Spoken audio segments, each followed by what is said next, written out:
Professional wrestling is the one true sport. Other sports have their share of intense, dramatic moments, but nothing can compare with professional wrestling.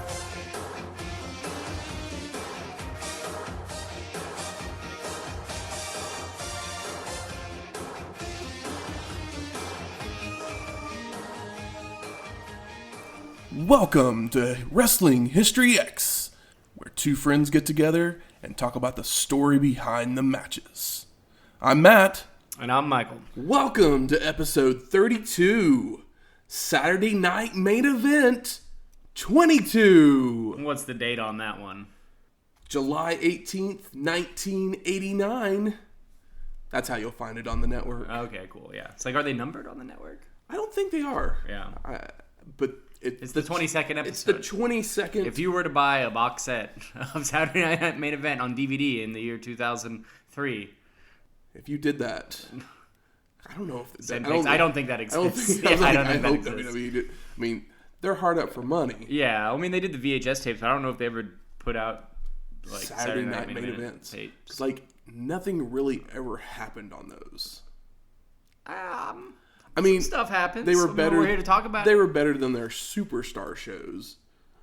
Main Event 22. Superstars like the morning show? Yeah, it was basically like their Raw before it was Raw. I just remember watching it as a kid, like Sunday mornings or Saturday mornings. And it was probably Superstars. I think it was just like a recap show. You remember, kind of like it was basically a recap show. They usually have like maybe a couple matches on it, but it was never Hogan. Like literally was never on Superstars wrestling.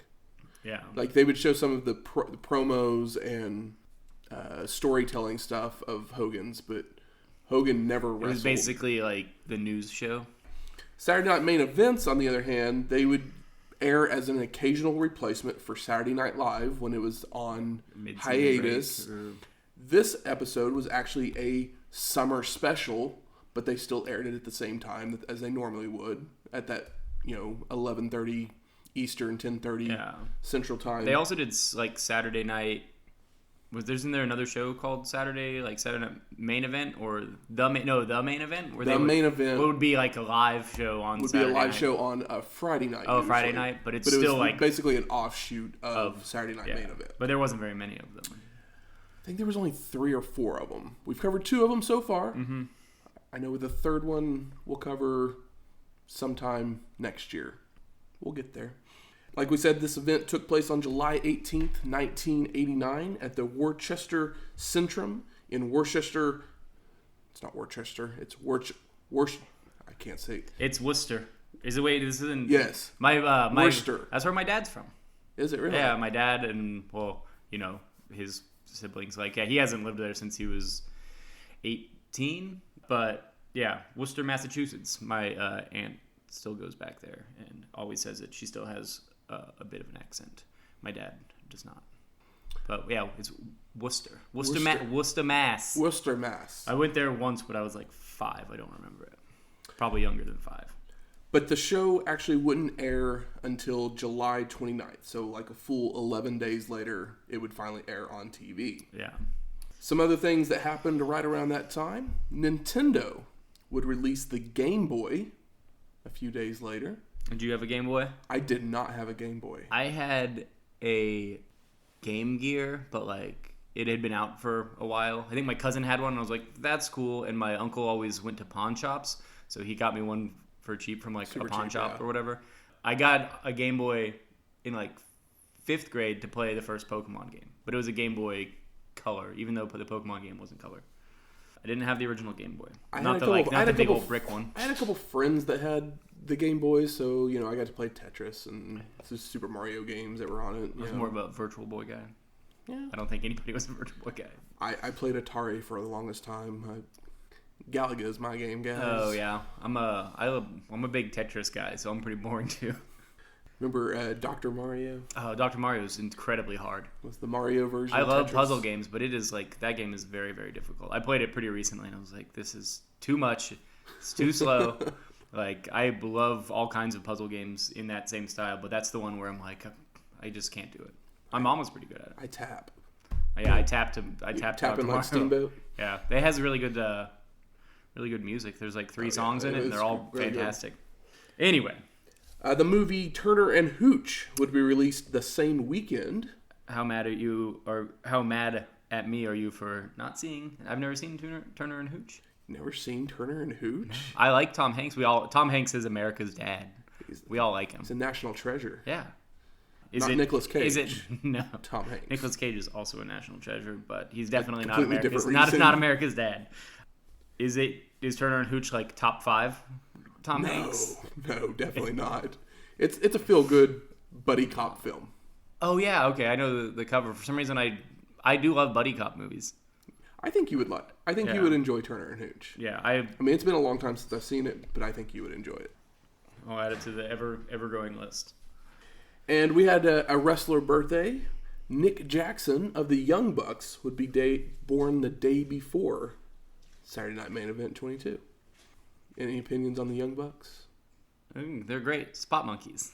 No, sorry. I was just being mean. No, they're fantastic. Like, there's nothing more fun than, like, a Young Bucks versus somebody that can go, like, match. Like the sprint. What was it? This is the end of the first, I guess, before it was AEW, the first Elite show, where they were, like, there wasn't enough time because the show ran a little long. So they, like, came out and it was just, like, 8 minutes of awesome. And they're like, that's what I want from the Young Bucks. That's what everyone wants from them.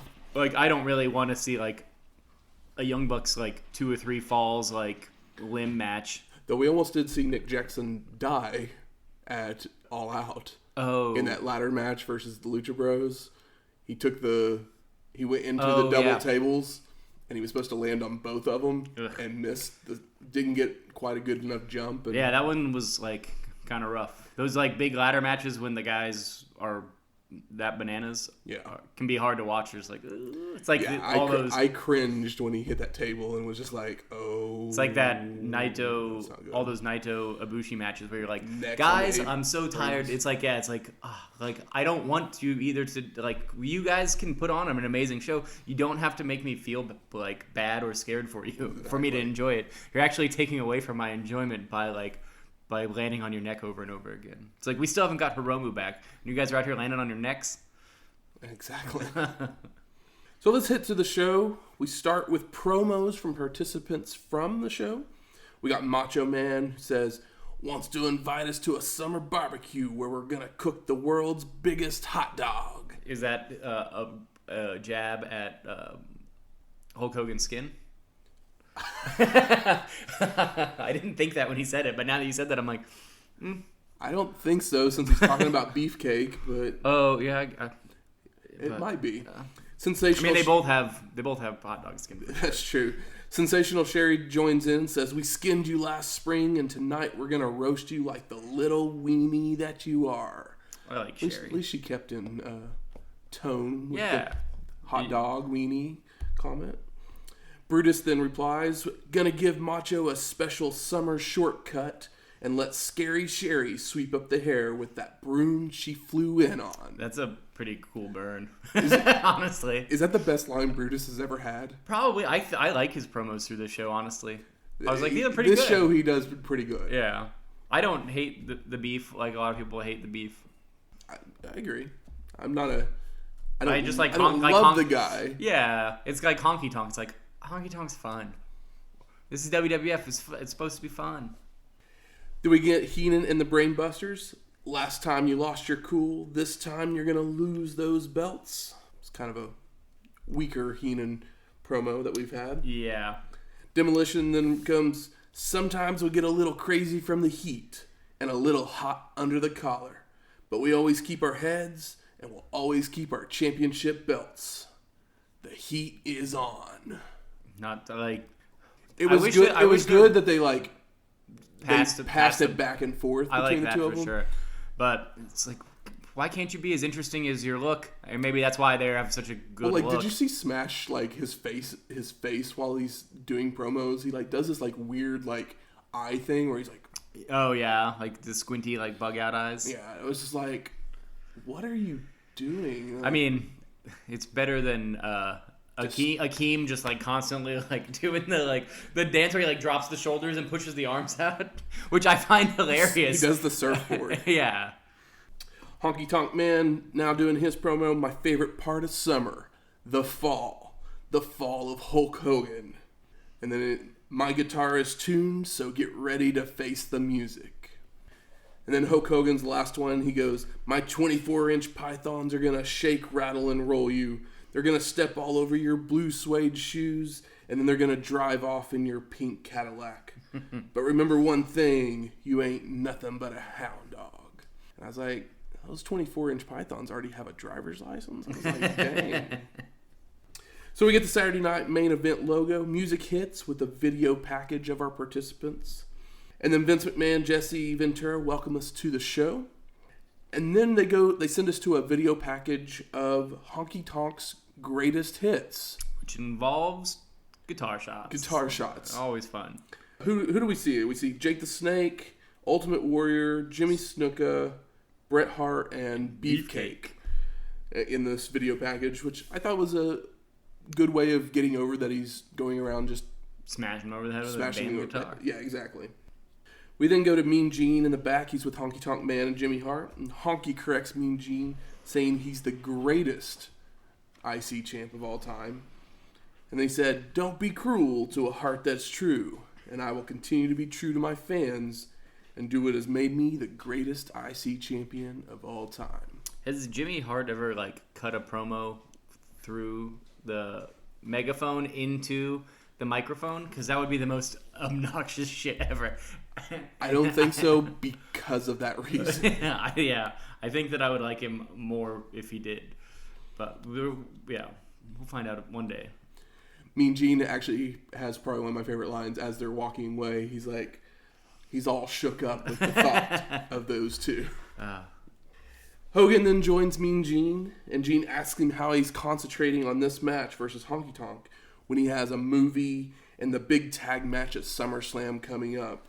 And Hogan's response is really boring. Yes. And he basically just says, WWF is my number one priority, and no one should forget that. Brother.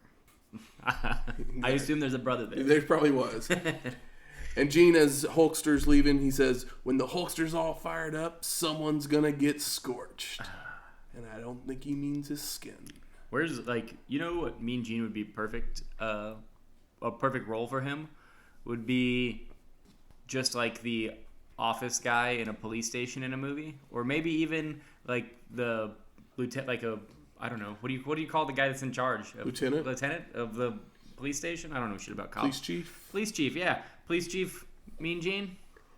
Heck yeah. I would love to see that. Let's get a Police Academy reboot. He's dead. He is dead. But, I mean, did Mean Gene do any acting at all? I'm sure he's just got, I know he's in No Holds Barred. Well, yeah. He's got a perfect look for, just character actor work in general. It's like, should have won an Oscar. Mean Gene's got an Oscar in our hearts. In our hearts for sure. So we're going to head off to our first match. We got Honky Tonk Man with Jimmy Hart versus Hulk Hogan for the WWF World Heavyweight Championship. To start the show.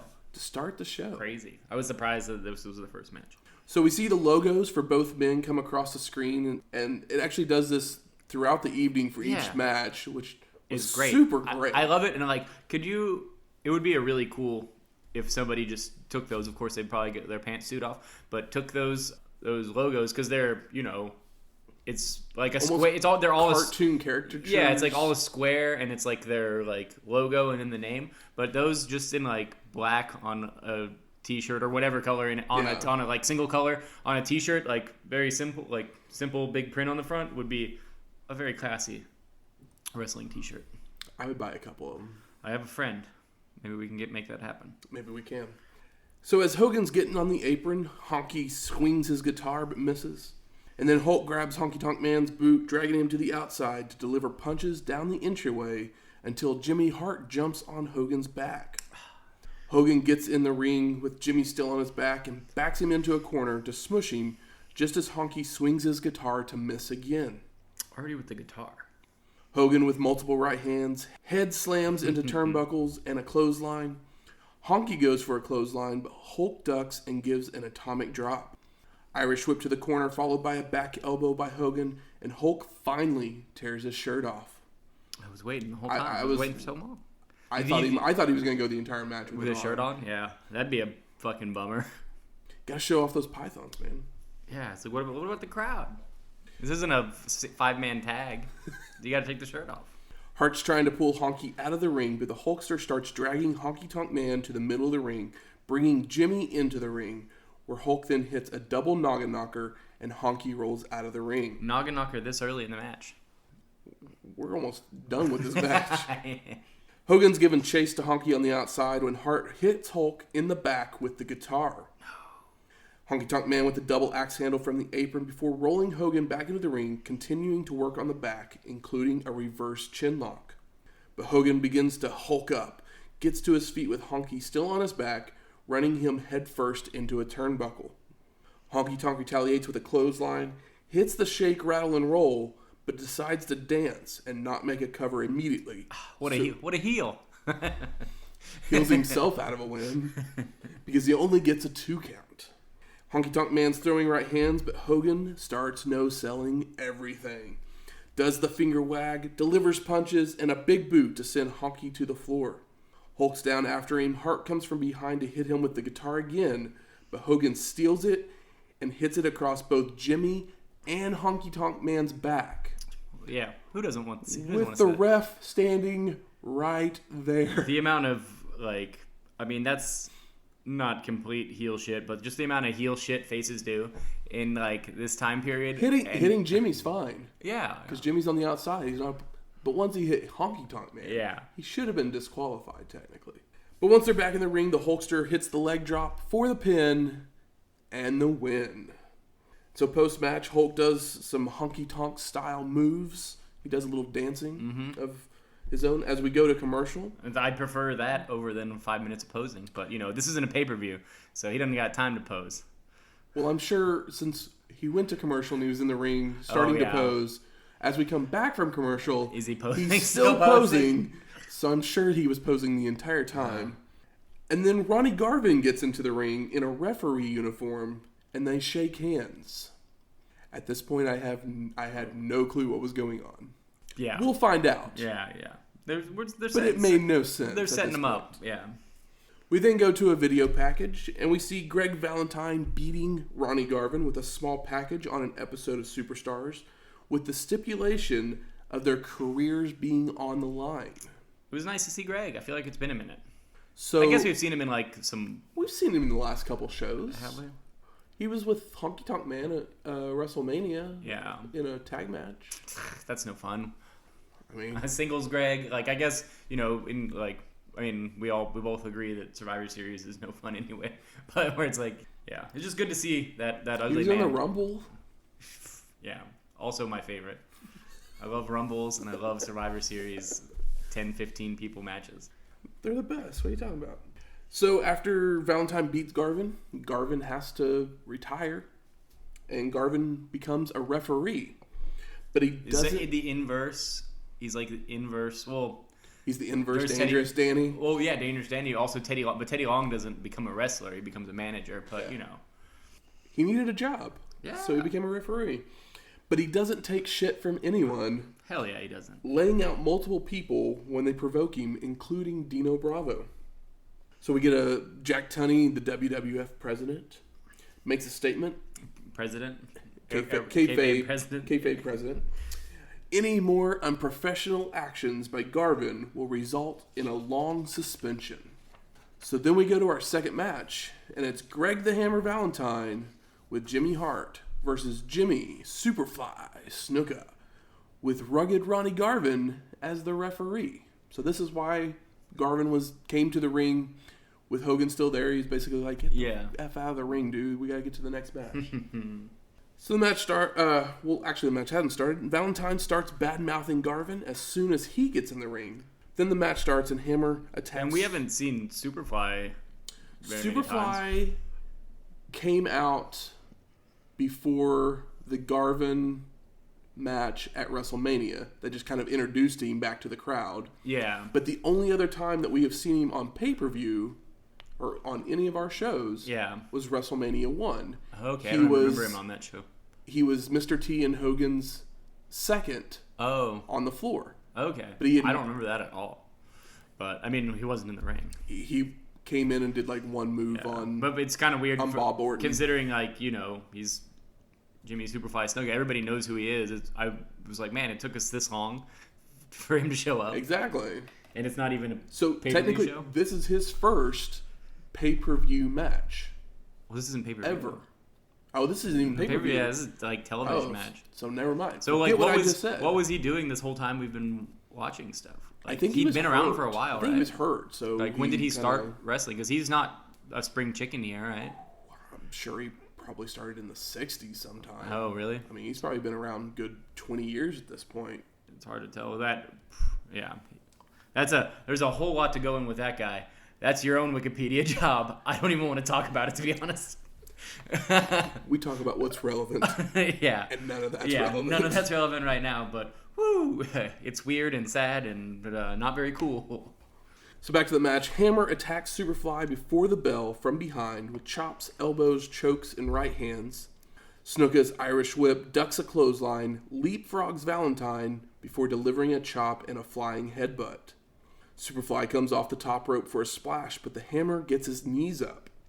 Valentine with multiple elbow drops and kicks Snuka out of the ring. Now every time Snuka gets back up on the apron, Valentine just kicks him to the floor again to restart the 10 count from Garvin. But after a few times, Rugged Ronnie shoves the Hammer. They start arguing until Garvin throws a hand of stone to stun Valentine. It's fun. Superfly would come off the top rope with the crossbody for the pin and the win. And what was this match for?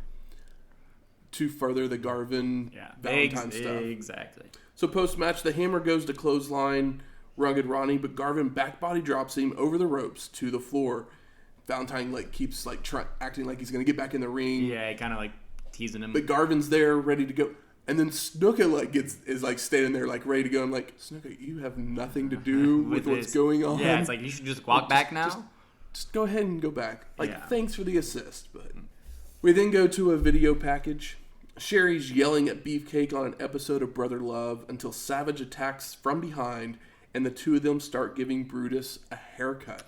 There's something about those big scissors, and when they're cutting them and doing that, and they'll even later in the show we'll see people kind of faux stab at people. I'm always like, no, there's something like this is wrestling, and obviously they're not trying to hurt each other, but it is technically violent. But something about those scissors, just them closing them and fake trying to stab people. It's like, oh no, those are scissors, man. Don't hurt anybody. We then get Jesse in the back with Macho and Sherri, and Savage says, "No one will insult my manager again." That's not true, because they're all calling her scary forever.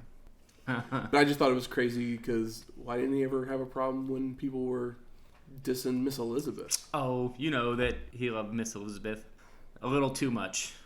I mean, nobody said anything bad about Miss Elizabeth. Everybody, she's the golden girl. I'm sure they probably said bad things about her when he was a heel when he first came in. I feel like that the whole thing was that everybody loved her all the time. I don't know. We all know that we all love her. We love her. Out of all these shows, I've only welled up in tears once, and it was Miss Elizabeth maybe with twice. The belt on the shoulder, maybe twice. And they were both Miss Elizabeth moments. Yeah, it's because that story. I don't know if we're gonna get very many stories better told than that whole arc. Probably not. In doing this, that was perfect. Ventura then says, "My sources say you are planning on some kind of surprise. What is it?" And I love Macho's answer, because this is how I would answer as well. I'm just Macho goes, "I know you have to ask the question, but I'm not telling you. But you will find out soon." Why would I tell you what the surprise is? Yeah.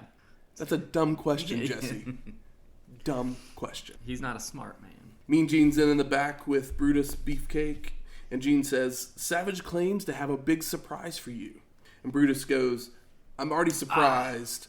Surprised that the camera didn't break after being on Scary Sherri." Well, Sherri gets so much hate. So much. I hate the hate she constantly gets. She is so weird. I'd call her Scary Sherri too. She's a little interesting looking for sure. And then he goes, I'm not worried about Savage and Sherri because I always have the edge. As he like rolls his finger across the edge of his scissors. Which, like I said earlier, Beefcake gets some good lines in this show. Yeah. Like I think he may have the best promos of anybody in this show. I would say you're right. But I mean, like he was also the one that did the witch nod at Sherri, right? Yeah. Yeah, he wins just with that line alone. And then he keeps it up. Honestly, the guys that are known for being good at this kind of have a poor showing here. That's very true. Can't win them all. No, you can't. So we go off to our third match. We got Macho Man Randy Savage with Sensational/Scary Sherri. Sensational. You be nice. Versus Brutus the Barber Beefcake. And we actually have a story behind this match. We haven't had one of these in a little while. Oh yeah, this is a lot. Because it was just kind of we found that most matches have no reason for being. They just get thrown out there. Yeah, I mean... But occasionally we get one, and this is one that This one's a little... Well, there's more going... A lot of the times the stories are a little, like, too simple, or they're not even explained to us. Or they're just not good enough to mention. Yeah. But the story behind this match was that Sherri would confront Miss Elizabeth after WrestleMania 5. Savage would end up firing Elizabeth. Okay, well, there's my third tier. And threatening to hit her. He does that. He's done that for a long time. That's not the first time. That's been teased for a long time. Exactly. I'd like to think in real life he never hit her. Hulk would come to Elizabeth's rescue and Sherri would hit him. Then, as we saw in the video package, Brutus would call Sherri scary, which angered Savage, and they humiliated him by cutting his hair, which set up this match. Oh, I thought you meant like Savage's hair. It's like, oh no, Brutus's hair. No, Brutus's hair. It would set up this match, but it would also help set up the tag match that we'll see at SummerSlam of next week. Yeah. Brutus is coming down to the ring. He goes after both Macho and Sherri with the shears as he gets into the ring. He finally puts him away, but begins chasing Savage around the outside until Randy rolls in. When Beefcake's climbing in, Macho goes for a knee, but Brutus gives a shoulder block and throws Savage back out. Barber starts giving chase to Sherri, has her by the foot when Randy hits an axe handle from behind. Both throwing punches back in the ring, Beefcake starts choking Macho with his jacket. Savage tossed to the ropes, Brutus ducks his head, and Randy goes for the kick. But the Barber catches it, spins Macho around, clubbing him with a double fist. Beefcake charges in after Savage in the corner. Randy gets a boot up and then slams Bruti's head into the turnbuckle. Left jabs, a double reversed Irish whip to send the Barber to the corner. Macho charges in, but Beefcake moves and Savage hits chest first on the turnbuckle. We get a crossbody from Brutus for a near fall. Brutus doing a crossbody? I know. I was like, he did. I mean, it looked better than other people. I mean, yeah, like he looks better in the ring than like Honky does. Ever. Agreed. Sherri's up on the apron screaming at Beefcake. He turns his attention toward her, allowing Savage to recover to come from behind with a double axe handle attempt. But the Barber turns in time to deliver a blow to the gut. Macho reverses an Irish whip. Brutus ducks a clothesline and returns a jumping high knee to the face. Savage gets Beefcake draped over the second rope, attempts a leaping body guillotine, but the Barber moves and Savage gets all tangled up in the ropes. You know how Savage does. Like, Savage gets tangled up in the ropes about as often as Andre, right? Pretty crazy, yeah. Yeah, it's like... Actually, now that you say it, I'm like, it's like, yeah, that's like kind of one of theirs, both of their like spots that they both do. It's kind of a Harley Race doing the getting caught up in the ropes as well. Yeah, literally, that's who it reminds me of. Is Harley Race getting... It's like not as often as, you know, the big flare, like... Flare flop or the flare flop flip. or the flare flip, yeah. Not as often as those, but they happen enough that, like, you know, they're definitely go-tos. Another high knee from Beefcake sends Macho to the floor, and Brutus follows out to the outside to continue the attack, but Savage puts Sherri in between the two men. She ends up running away as the Barber slams Randy's head on the apron and rolls him back into the ring. But as Brutus is getting into the ring, Sherri grabs his boot, allowing Savage to hit him from behind, who then tosses him to the floor. Hell yeah. Macho comes off the top rope with a double axe handle to the floor. Sherri comes over and starts kicking Beefcake. with brutal kicks. Yeah, didn't catch that one. And then hits him with her heel. Savage is posing. Sherri jumps on the apron to pose as well, so the ref goes to get her down. And as the ref is walking over, Beefcake pulls Macho into a small package, but the ref is late making the count.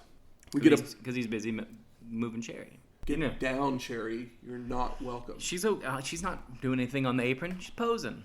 Get in there and make your count. We get a back elbow. Savage looks for a neck breaker, but Brutus reverses it into a backslide pin attempt.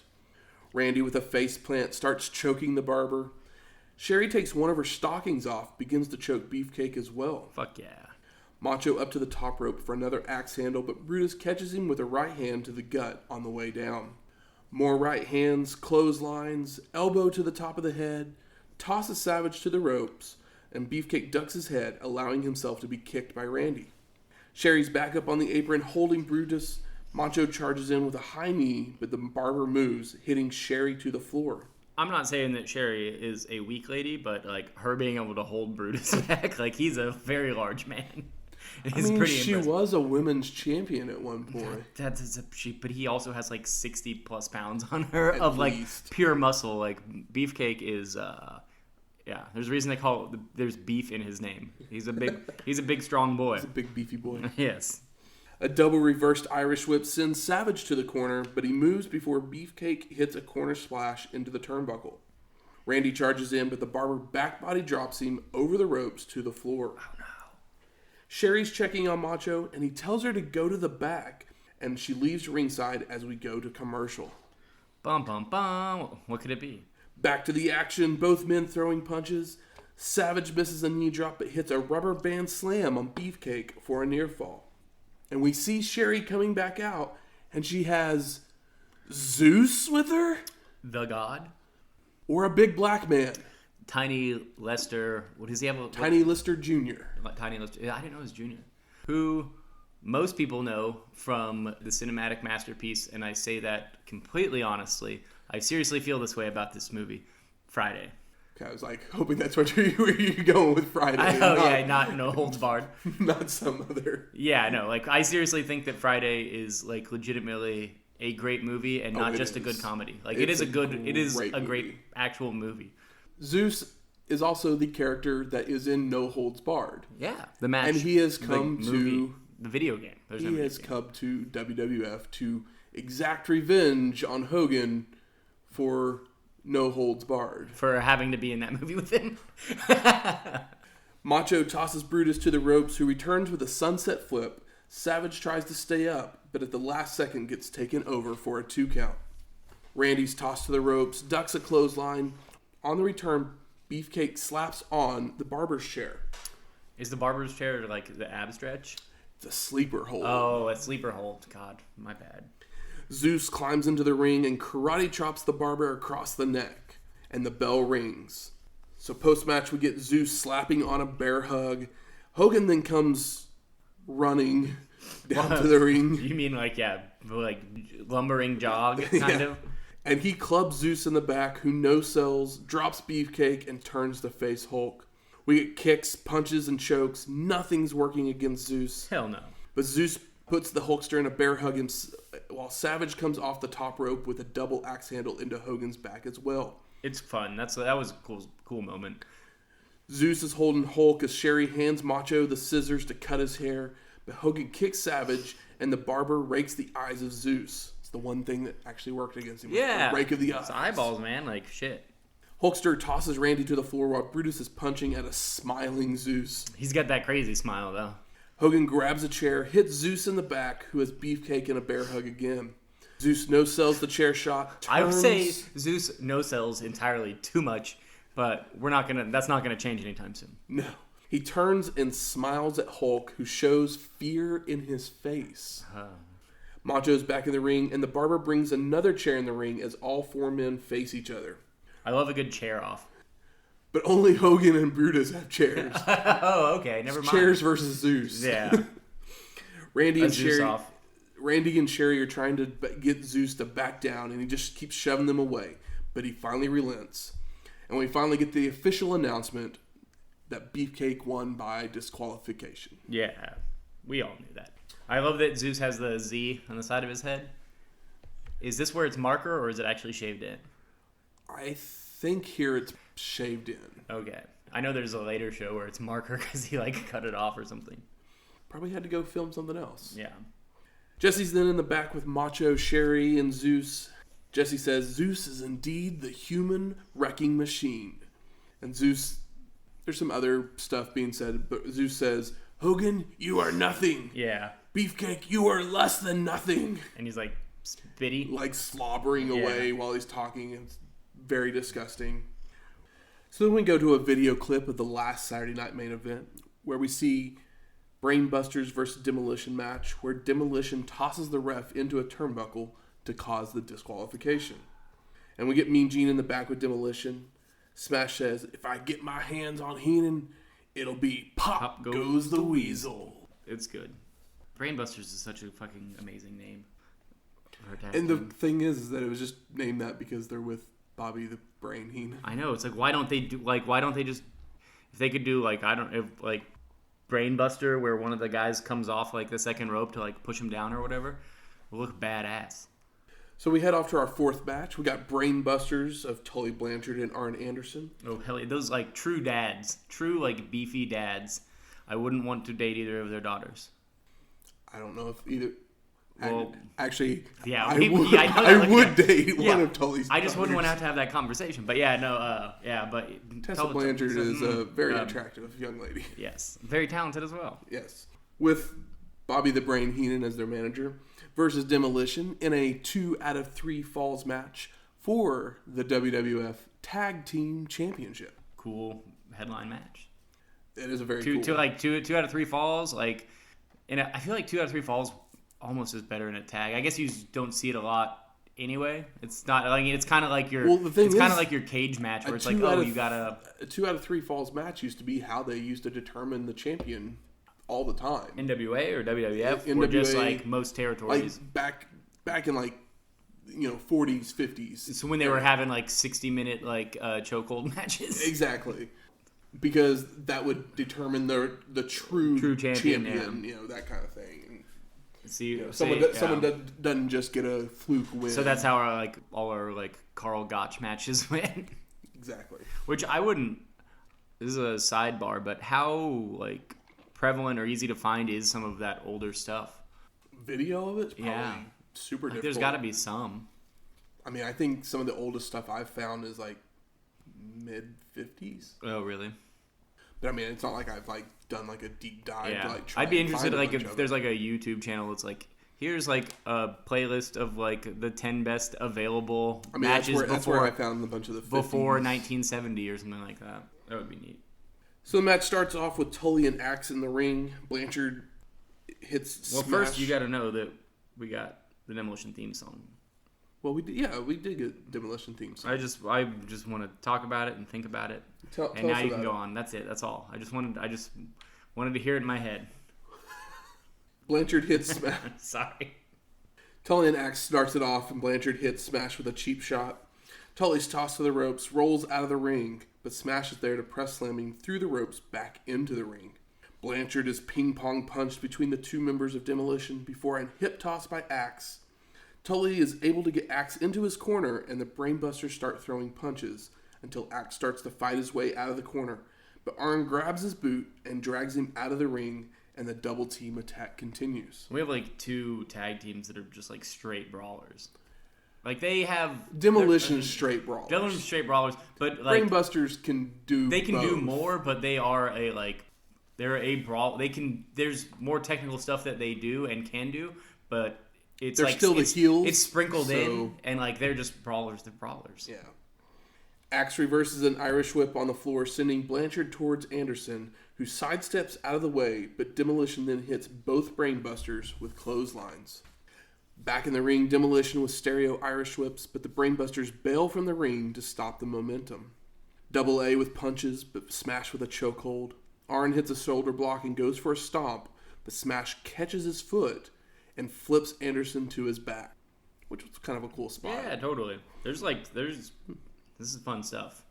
Smash picks Double A up, setting him on top of the turnbuckle, and Demolition is pounding away on him. Arn starts going after Smash's knee to escape the damage and makes a tag. Tully is tossed into turnbuckle. Smash picks him up into a bear hug, but Blanchard escapes with an eye poke. Double A's tossed to the ropes, picked up for a power slam by Smash, but Tully hits a drop kick for Arn to land on top. Arn tosses... I loved that shit. I know, I was totally expecting him to get the pin right there. But Anderson then tosses Smash to the ropes and hits a Spine Buster! The best spine buster in the game, right? The only one that matters. Yeah, that is Arn Anderson, right? Brainbusters toss Smash to the ropes, going for a double clothesline that Smash ducks. Axe grabs Tully by the hair, slamming him down to the mat, while Arn is rubber band flapjacked by Smash. Rubber band flapjacked? Yeah. Where he picks him up and falls backwards. I didn't know what to call it. It's called a flapjack. Okay. Smash makes the cover for the pin, and Demolition is up 1-0 in the match. Do you think I could get in contact with Kevin Kelly to get him to start calling that a rubber band slam? I don't want to give it to anybody else. Only him because he's my favorite. I mean, you could... I guess I would have to start a Twitter to tweet him. I mean, we get tweeting from Wrestling History X. It's like, please, just call it a rubber band slam. I Just think it's once. good. I think it's like the best thing I've done in the last couple of years is name that the rubber band slam. Which is really fucked up and sad. Maybe you should edit that. But also don't. And I feel strongly about it. I just want to hear somebody say it on TV. We can... Because they'll upload our... They'll call it a clothesline. They'll upload our shows to YouTube, and then you can play them on your TV, and then you can hear it on your TV. No, that's not... I don't want to hear it from you or me. But clothesline, I want to hear it in a real match. They'll call it like clothesline or something like that, and it's like that isn't. That's no good. By the ropes. It's because they don't say lariat. It's like if that was a clothesline and every clothesline was a like, there was separate things, but lariat sounds cooler anyway. You don't want Mean Michael Cole to say it? He's not going to care anyway, or he doesn't care enough. So the match starts back up. Anderson's tossed to the ropes. Axe headbutts him. Thrown into the Brutus smash. Rubber band slammed by Axe until Arn can hit a low blow to make a tag. Tully's working over Axe, catapulting him throat first onto the ropes. Anderson with elbows to the throat from the outside and more double team moves, including Heenan slapping Axe. A lot of throat choking and rope throat working. Got to do what you got to do to take down Demolition. Mm-hmm. Smash starts chasing after Heenan, but that allows more Brainbusters double teaming. Axe is tossed to the ropes. Tully ducks his head, which allows Axe to hammer his back and make the hot tag. Smash with punches, power slams to both Brainbusters. All 4 men in. Arn's tossed to the floor by Axe while Smash military presses Tully to the mat. Heenan's up on the apron and gets posted by Smash. I love a good post. Is that the second best thing you've ever done? No, isn't that what they call it though? I don't know. Did I come up with that? I thought so. Fuck, well, I'm pretty good. Demolition hits the decapitation when Andre the Giant walks out to ringside. Axe goes for the cover, but the ref doesn't count and the bell rings. And then the ref raises the Brainbusters arm. And why did that happen, Matt? They won the fall by disqualification because Demolition was in the ring too long. You get like 5 seconds, like a chokehold in the corner, right? Whenever you tag out. Yeah, that's the deal, right? Well, when you never see him count it. When both members are in the ring, the person who's not legal is supposed to get out of the ring in 10 seconds. 10 seconds is probably too much because like a 10 I think that's what they're doing long. in AEW is 10 seconds. Really? I mean, that's because to give them time to do double team stuff. Yeah, I mean it makes sense for that, but here it's probably 5. But the thing is, that's never been a heavy, steadfast rule. It's kind of like the NWA over the top rope. This is episode 32. Uh-huh. We have never seen this called. I don't think I've ever seen this called ever. Exactly. Outside of these shows, I've never seen that called. And the thing is, they did not make it clear that was what was going. Because the ref, he looks like he's counting. It'd be fine, but he never actually makes the ring the bell action. I think that I would have been totally fine with it until if the commentary team just sold it while they were in there. It's if earlier in the match when people were in there, they made a point to sell and tell us about the 5 second thing. Exactly. And then it's like, okay, we know. But even the announcers, even Vince and Jesse, had no clue what was going on. It's kind of like in matches when it's like a time limit thing, and they'll always announce the time limit. But in some matches, they'll actually start calling out the time limit. Yeah. And it's like, oh, okay, so now I kind of know where you're going, because you're not doing it all the time, but they always have a time limit because you always announce one. It's kind of the same thing. It's like if you had just start to tell me, like, maybe I would have picked up on it, but either way, I wouldn't be confused. Exactly. And rarely in WWF matches are we confused about this kind of stuff. They're normally pretty good about it.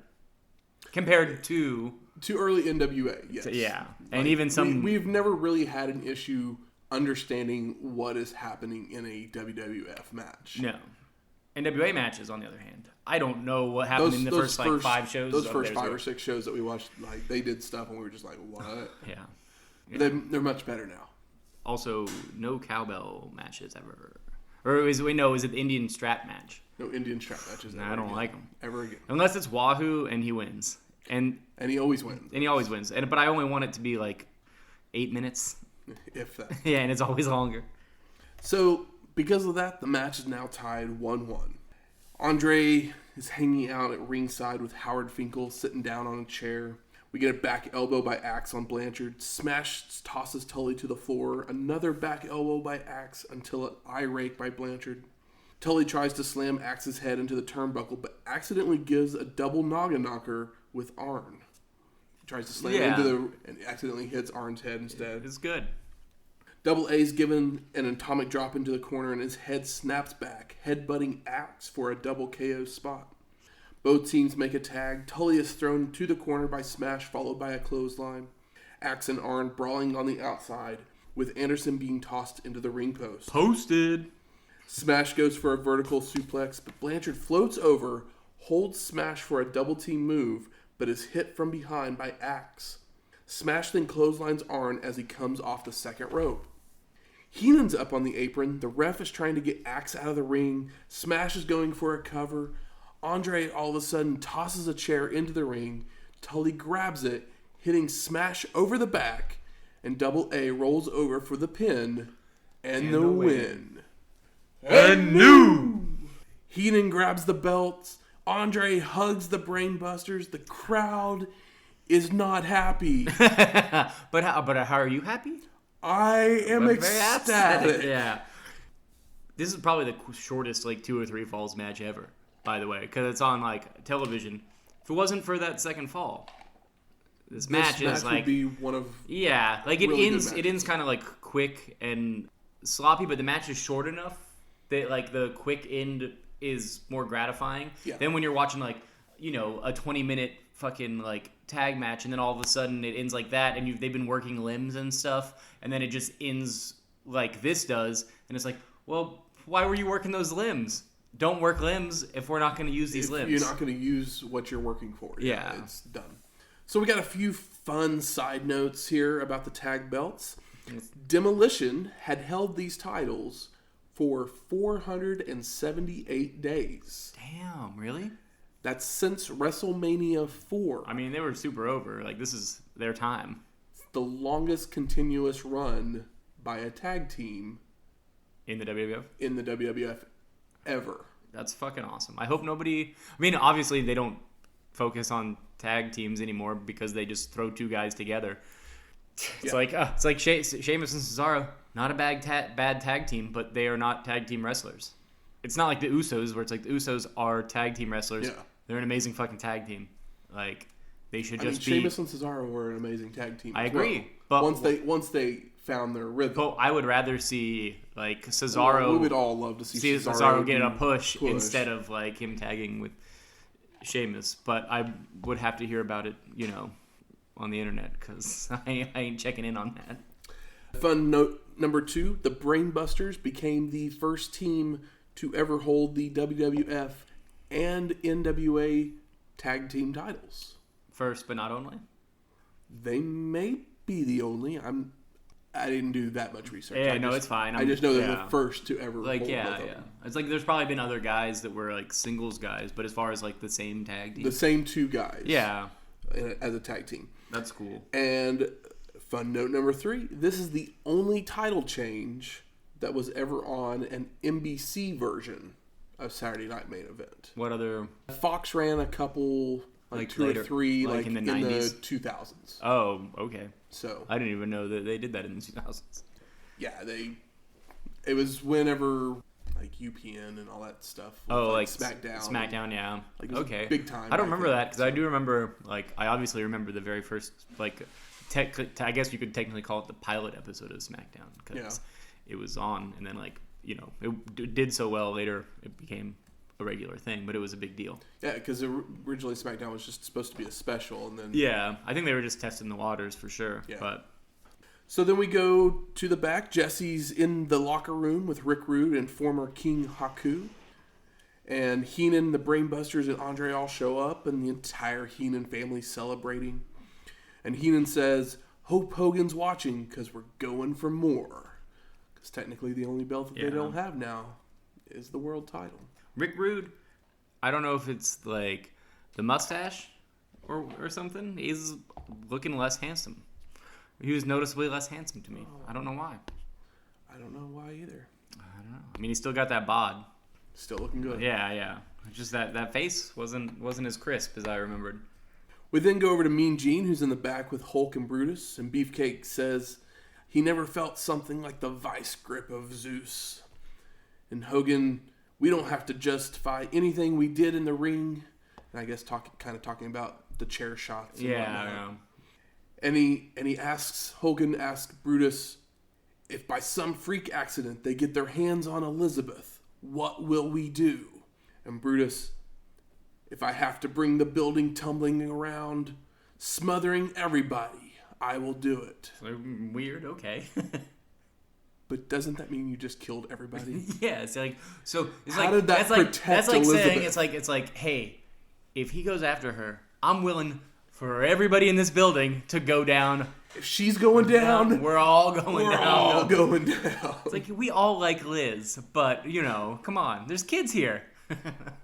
We then get Vince and Jesse reacting to this Hulk and Brutus interview, and then they say their goodbyes, and we get a video package from the Hogan Zeus action from earlier in the night. Yeah.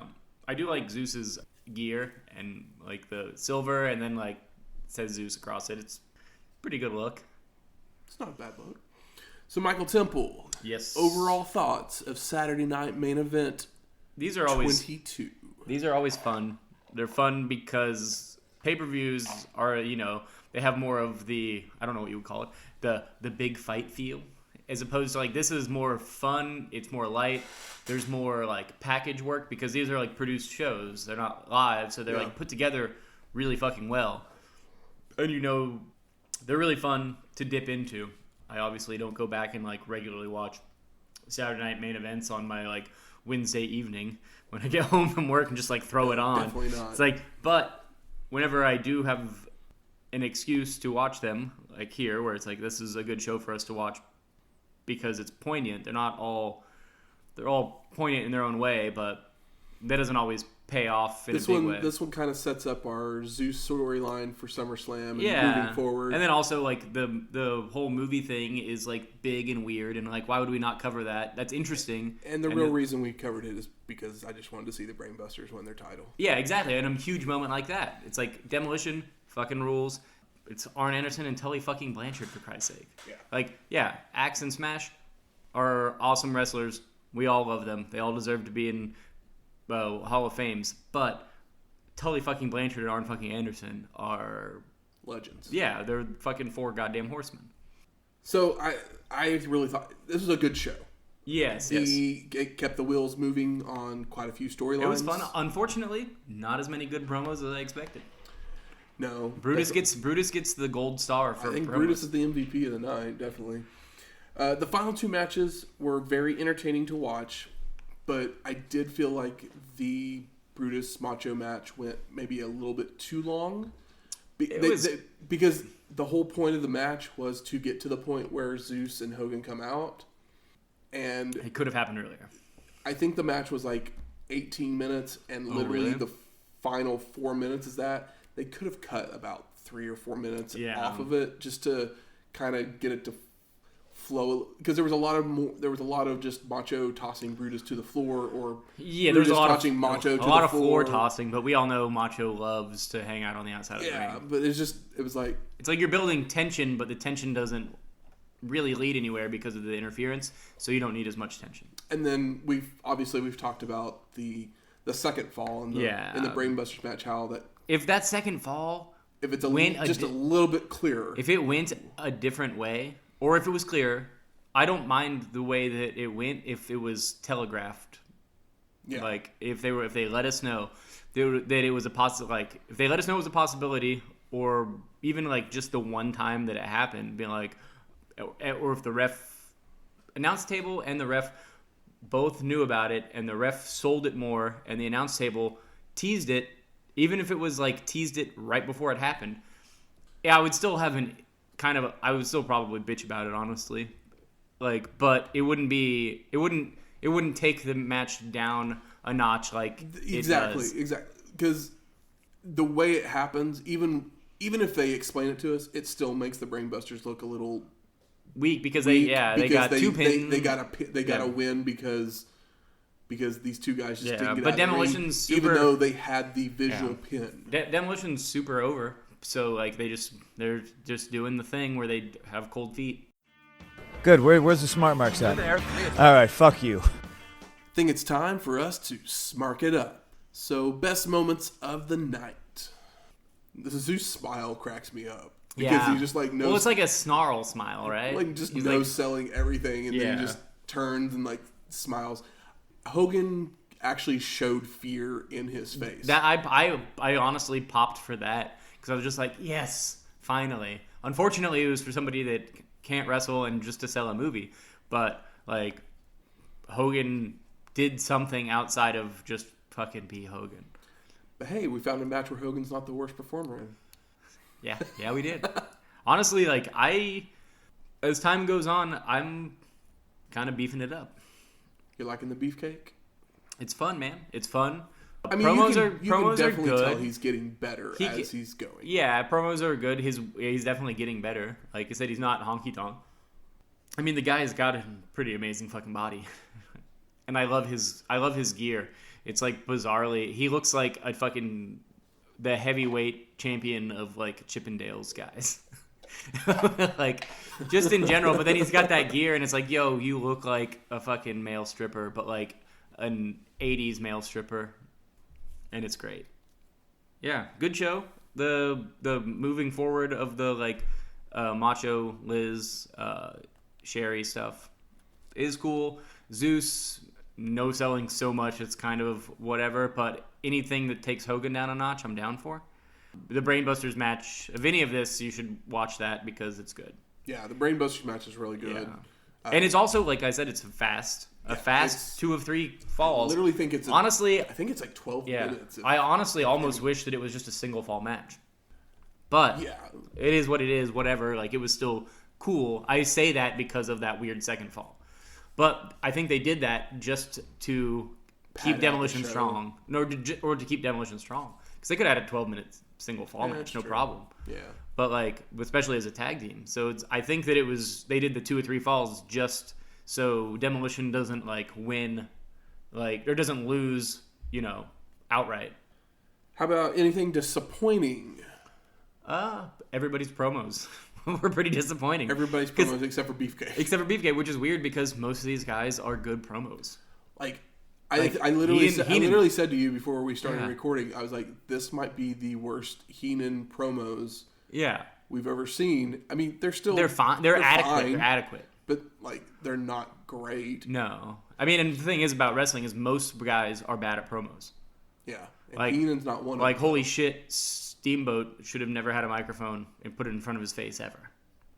We love him. I'm a little dragon. Like, we're all little dragons over here, but holy shit, don't give that man a microphone.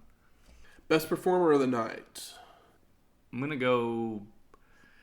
Just the Brainbusters. I think we can go Beefcake. Oh yeah, okay. Like overall performer, yeah. In ring, I'm gonna go like Brainbusters.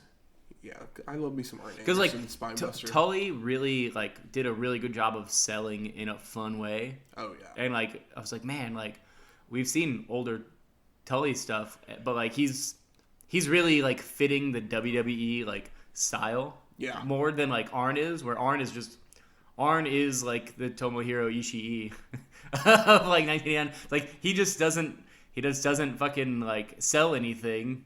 It looks like he does it like it's a real fight, and he's like a real badass. But Tully really does do some performative selling. You know what I mean? Yeah.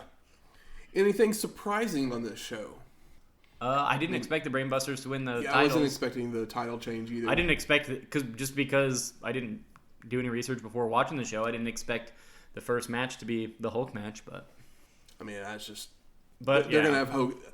Sometimes I think they put that might have been the first match just because people are tuning in and they want people to stay tuned in. Yeah, and that totally makes sense. Completely. Hogan's on this show? All right. It's like nobody's expecting anybody to lose a belt. And plus, casual watchers aren't even thinking about that anyway. They're just trying to be entertained.